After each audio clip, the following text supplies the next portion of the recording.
Driving through Washington, D.C. and seeing the filth and the decay and all of the broken buildings and walls and the graffiti, this is not the place that I left. It's a very sad thing to see it. The disgraced former president Donald Trump pleaded not guilty to federal charges on Thursday over his efforts to overturn the results of the 2020 presidential election, marking the third time this year that the former president has been forced to respond to a criminal indictment. Trump was arrested and arraigned on 4 felony counts outlined in Special Counsel Jack Smith's indictment: conspiracy to defraud the United States, conspiracy to obstruct an official proceeding, obstruction of and attempt to obstruct an official proceeding, and conspiracy against rights.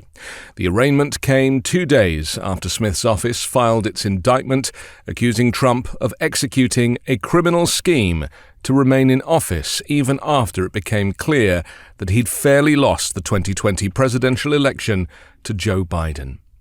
Earlier today, Trump traveled from his Bedminster club in New Jersey to Washington with his lawyers and several top aides to appear at the arraignment. He was formally arrested at the E. Barrett Prettyman Federal Courthouse, just blocks from the U.S. Capitol, where the deadly January 6 insurrection unfolded.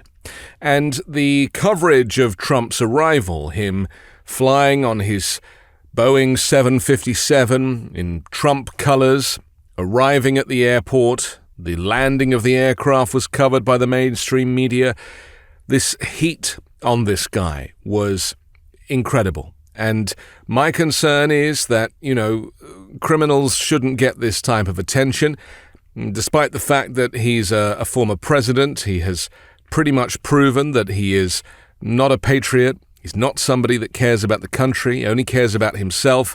His brand, the Trump emblem on the side of the aircraft, just confirms the ego, the inflation of this man's head. This is a very sad day for America, and it was also very sad driving through Washington, D.C. and seeing the filth and the decay and all of the broken buildings and walls and the graffiti. This is not the place that I left. It's a very sad thing to see it. I would agree. It is a sad day for the United States. It's a sad day that you decided to try and cheat in the election, to try and overturn the results, and to convince your fan base that there was fraud when there was not, and then to grift money from them so that you could pay your legal bills. This is not the place that I left. It's a very sad thing to see it. And for you to describe Washington, D.C. as decaying and trying to blame Biden for the state of the city is clearly a lie, because the route you took on Interstate 395 is basically walled and tunneled and underground. If anything, you saw 3 blocks before you got to the courthouse.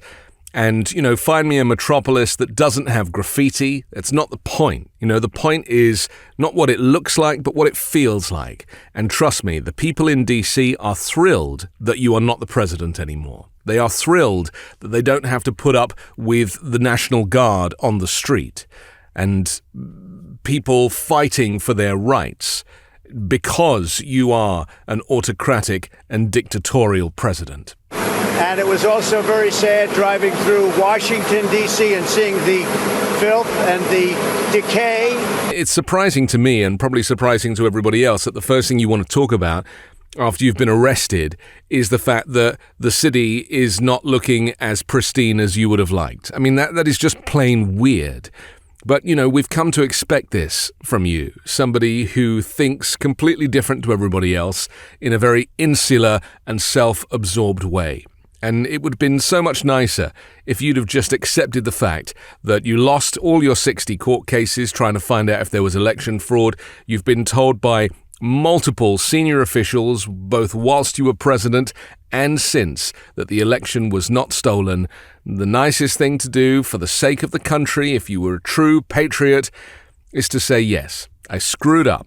I'm sorry, and I should pay the price, and I'll go quietly. But you won't. When you look at what's happening, this is a persecution of a political opponent. This was never supposed to happen in America. This is the persecution of the person that's leading by very, very substantial numbers in the Republican primary and leading Biden by a lot. So if you can't beat him, you persecute him or you prosecute him. It's not the persecution of a political opponent, it's the persecution of the guy who staged a coup against his own country. You kind of leave out kind of months and months of American political history. Just remember what happened. You refused the peaceful transfer of power. That is the bit that this is dealing with. When you said, no, I'm not leaving the White House, you gave many press conferences where you said, yes, there'll be a peaceful transfer of power to another Trump presidency. You had no intention of leaving. Now, think about that, because if you want to compare the US to, say, Russia, where Alexei Navalny, a political opponent of Putin, is currently in prison, if you want to compare it to that, then you have to kind of ask yourself very seriously whose side you are on. Because Alexei Navalny did not try a coup against Putin. All he did was offer up an alternative party for people to vote for in a democratic forum. Not good enough for Putin. And here we are, looking at you, a sad, lonely, pathetic man who has just been arrested for the third time. And let's be clear, you committed a fraud upon your supporters, upon the voters of the United States, at such a high level that it is arguably the most serious crime committed in American legal history. That's how serious it is. So don't compare the US, which is still just about a free and fair democratic country, and this case that you are going to be up in front of a judge and jury for is really the linchpin to decide how we want to go forward. Do we want to go forward like Russia, or do we want to go forward like the free America that we all came here for? This episode of The Weekend Show is brought to you by Manukora Honey. Now, when I say the word honey, you might be thinking about the stuff that comes in those plastic bear-shaped bottles at the supermarket. Well, this is nothing like that. Manukora makes Manuka honey, a super honey that comes from New Zealand, where the bees only feed on the nectar of the Manuka tea tree, making something that is rich, herbaceous and complex with a creamier texture that's unlike anything you've ever tried before. You can use it just like the honey that you're used to, but Manuka honey is super because it also contains unique antioxidants and prebiotics, as well as a natural antibacterial compound called MGO that only comes from the nectar of this tea tree. These nutrients support optimal immune and digestive health, so it's win-win. You can continue to use honey in all of the ways you love, and you can enjoy all of the health benefits of MGO as well. Manukora sent me a jar and squeeze bottle of their 850 Plus MGO Manuka honey, their best-selling product. The 850 Plus honey has this creamy caramel texture that melts in your mouth, and it's unlike anything I've ever tried. I can grab a spoonful out of a jar and put it in my favorite beverage, or squeeze some honey out on some toast or oatmeal. It's delicious. Each morning I start my day with a spoonful of the Manuka honey, and it's the perfect amount of sweetness with the perfect consistency. If you head to manukora.com/weekend or use code WEEKEND, you'll automatically get an extra free pack of the 850 Plus honey sticks with your order, a $15 value. Now, I love the jar and squeeze bottle, but the extra pack of compostable honey sticks is also perfect for whenever you're on the go. You can bring them with you when you're traveling, if you need a quick snack or running errands, and they're the perfect energy boost if you're out for a run or at the gym. So go to Manukora, manukora.com/weekend or use code WEEKEND to get a free pack of compostable honey sticks with your order. You haven't tasted or seen honey like this before, so indulge and try some honey with superpowers from Manukora. This is the persecution of the person that's leading by very, very substantial numbers in the Republican primary and leading Biden by a lot. And now you lie again, claiming that you are leading Biden by a lot. I mean, let's be clear. Joe Biden is the president, right? He is not a criminal. He hasn't committed any crimes. He's never been arrested. He's never been arraigned. He's never been up in front of a judge. He is just doing his job. Whether you like his policies or not, that is for voters to decide. But you can't make stuff up about your opponent when you are the one who's been arrested. When your crimes have been corroborated, majority by Republicans, people who worked in your office, people who worked for you. When the January 6th investigation happened, almost all of the witnesses that testified against you were your people. They were Republicans. People like Cassidy Hutchinson, who was the assistant to your chief of staff, who was right there. She watched it, she heard it, and she had enough of a conscience to report it. Unlike people like Bill Barr, for example, who is now traipsing around TV news studios trying to make himself look good when he could have blown the whistle on the Trump presidency at any point during those 4 years. And instead, he sneaked out the back door a couple of weeks before the coup. He knew it was coming, and he chose to say nothing. And isn't this the point? That there are so many witnesses to these crimes, and to claim this is political persecution, nobody is buying that. To claim that you are ahead in the polls, nobody is buying that. Joe Biden is definitely ahead. And trust me, once your legal case gets underway, and once this courtroom starts to hear the evidence that we have been reading in this 47-page indictment, your poll numbers will continue to go down and down and down. Now, let's be clear why there is such a concerning number of people that would still support Donald Trump despite him being charged with these crimes. And that is because of his repeated use of language, claiming that it's a witch hunt, even going back to what he calls Russia witch hunt, which was of course not the case. You know, the Russia inquiry and Robert Mueller's, the special counsel, did find Trump liable. They just couldn't prosecute him because he was the president of the United States.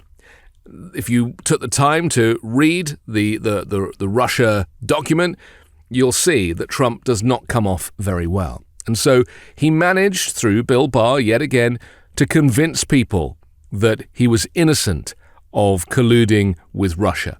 He managed to do that through repetitive use of language and by, on every interview and every rally that he went to, pushing home the same message, meaning that people watching heard it so many times in multiple places, it gets repeated by his friends on Fox News, and then they start to absorb the information as truthful. And it's exactly the same with this indictment and his previous 2 arrests.